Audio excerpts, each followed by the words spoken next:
And hello, White County, and welcome to our first installment of Severe Weather Preparedness Week on White County social media. We're very happy today to have a special guest with us from the National Weather Service office at Peachtree City. Dave Nadler is the warning coordination meteorologist in Atlanta and handles all of the warnings for the White County area. We communicate quite often during times of severe weather. We report information back to the National Weather Service, which helps them with their decisions on issuing warnings and weather statements for weather events across White County. And we're awfully happy to have Dave, who's a friend of mine, on the call with us this afternoon. Dave, welcome to the program. And Dave's going to talk to us about several things. One of the most important topics I think he's going to cover is going to be why it's important to be weather aware. Thanks, Don. Great to be with you today. And with it being Severe Weather Preparedness Week for the state, even though it's February, it's very important that we really hit home the things that are important for people to understand, and being weather aware ahead of these active severe weather events is extremely important. So a few of the things that come to mind that are good reminders are, making sure that you all have multiple ways of getting critical weather information, watches, warnings, advisories, and things like that. So don't just rely on one single way of getting that information. In case something fails, one system fails, you can fall back on something else. And cell phone technology has come a long way. With signing up for that kind of information through areas that you live in or media, but making sure that you have more than just one way to get that critical information from the National Weather Service during these events, severe weather events. Outdoor warning sirens are just what they're intended for, to alert folks that might be outdoors that significant inclement weather might be approaching. We recommend not relying on those outdoor warning sirens for your sole source of getting warning information, because a lot of times there are areas where they don't exist and you won't hear them, especially at night. If you're sleeping, they're going to be difficult to hear.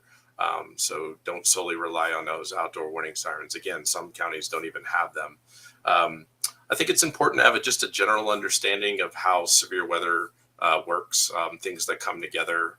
We do basic spotter training classes in person and virtually to teach a little bit more about that, but you can certainly go online to our National Weather Service pages. We have some really good educational links, documentation on just general basic weather patterns and how the atmosphere kind of works to support severe weather events. And so that's always a good thing. So you have a better understanding of when there's a potential for large hail or damaging winds or tornadoes. Not every event is going to be the same, that's for sure, across the state. But the risk and the potential for severe weather hazards and impacts could vary from one event to the next. And it's good to have an understanding of that. Know where you live, counties, cities, locations. It's really important. A lot of times we talk about like White County being under a tornado watch or multiple counties being under a watch. It's important to kind of know where you are. And then if there are warnings that are issued, if you're seeing those polygons being displayed on a map, on your radar, if you have a radar app, it's really good to have a good understanding of not just where you live, but your surroundings, to just get a feel for your location versus where the storm potential might be. And be really careful with anything that you might see on social media that's not from a trusted source. County emergency management, they're relaying a lot of information that's coming directly from us. But if you start seeing a lot of things from just anybody that wants to post graphics or pictures, videos of tornadoes or something that happened, just be cautious with that, because sometimes it may not come from a trusted, reliable source. And certainly there's a lot of information that could be falsely represented out there on social media. So pay attention to what your county and city officials are saying, along with the media and the National Weather Service, our office, and what we're putting out there ahead of these potential severe weather events. And even as the event is unfolding, when watches and warnings are being issued, really stay tuned to that information, either from our webpage or from the media, local media, TV meteorologist, or again, from your county and city officials that might be pushing out the same information that we're putting out from our website or from our office. It's also very important to have a plan of action when severe weather is threatening. Know what to do when a watch is issued. Know what to do when a warning is issued. And for watches, typically you have a little bit of time to prepare yourself for the storms that are approaching, the threats and the impacts that are coming in. But when a warning is issued, a severe thunderstorm warning or a tornado warning, you may only have a few minutes to really respond and react to that message. So at that point, after a watch has been issued, and if a warning is issued, that's the time you really got to act and seek shelter immediately, because you may only have a couple of minutes by the time the warning is issued to when the storm is on top of you to respond to the safety that you need for yourself and your families. So whether you're at home, work, at school, plan of actions include knowing where to go, knowing how to properly secure yourself in a safe location. And typically that means bottom floor, basement, basically lowest floor in any place, any building that you're in. Stay away from doors, stay away from windows. Hallways are good. Basically, what you want to do is put as many walls between you and the outside as possible.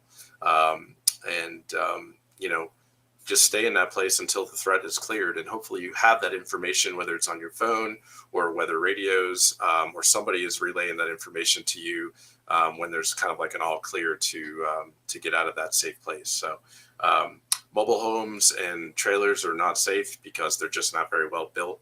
And even smaller, weak tornadoes or winds that may only be 50 to 70 miles per hour, which is strong.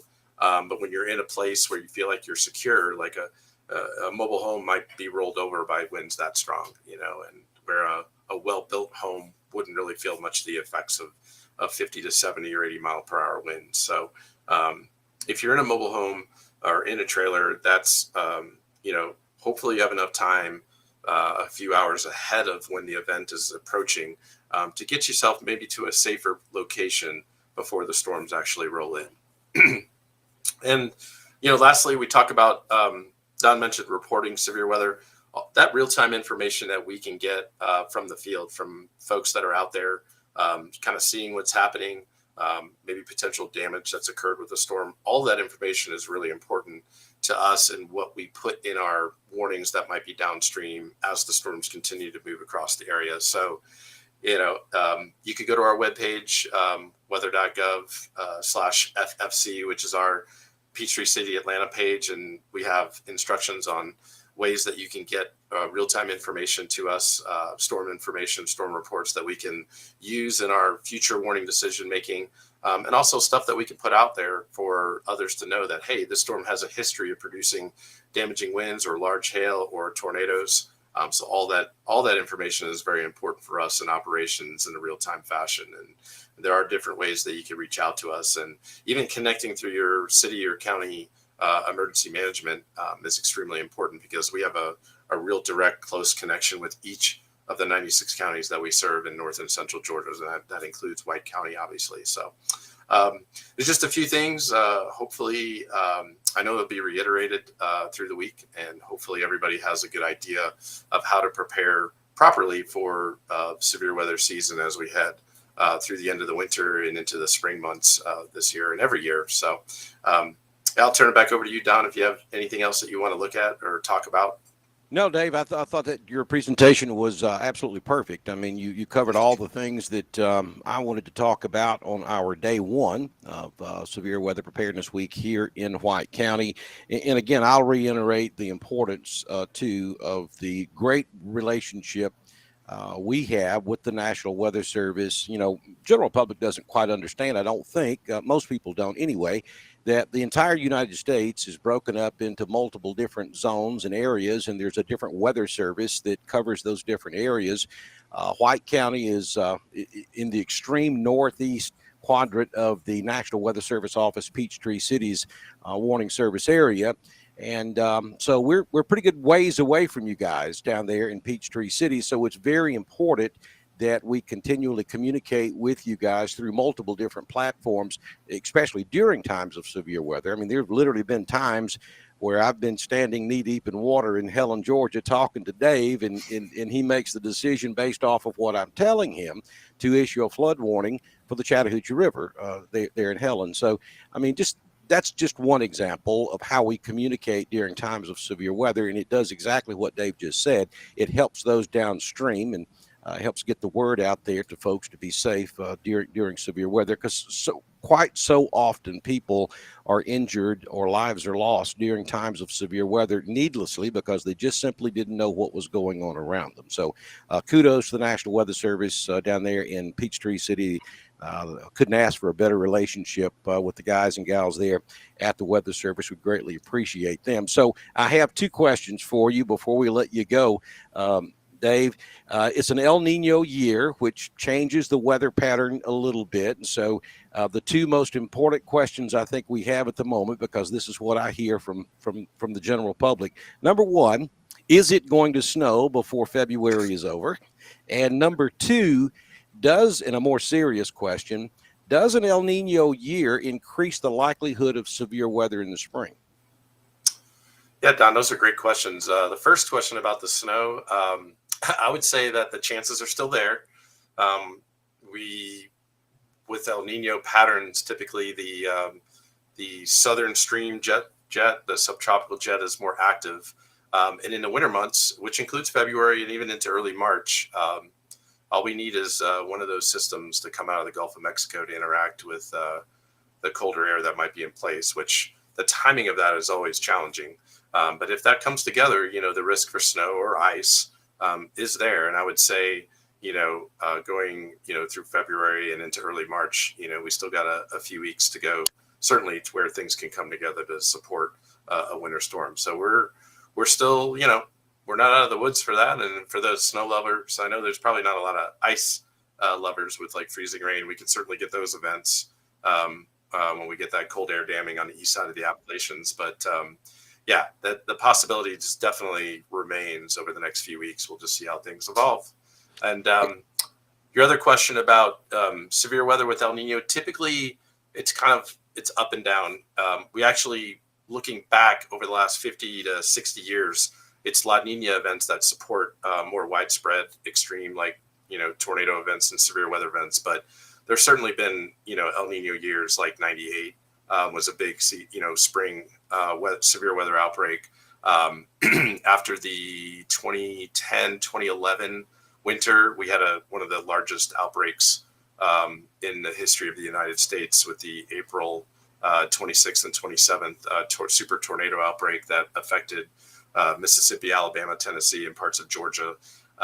So the frequency of severe weather events and tornado events may be a little bit less than La Nina during an El Nino season or an El Nino spring, but there's so many other factors that contribute to severe weather events in the Southeast that I would I'd be prepared that we're going to get hit, at some point between now and, the end of April into even early May with a potential tornado outbreak. And we got to be ready for that. Dave Nadler with the National Weather Service office in Peachtree City, Georgia. Dave, thank you so much for joining us on our first installment of Severe Weather Awareness Week here across the state of Georgia. We appreciate you taking time out of your busy schedule to be with us today. Yeah, my pleasure, Don. Thanks for having me. All right, guys, that'll do it for today's episode. Be sure and join us tomorrow for day 2 of Severe Weather Preparedness Week here in the state of Georgia. And don't forget, coming up at 9 o'clock on Wednesday morning, we will participate in the statewide tornado drill. Outdoor warning sirens will be activated, and schools will go through their tornado drill just as we would in a real event. So join us tomorrow for another edition, and stay safe, White County.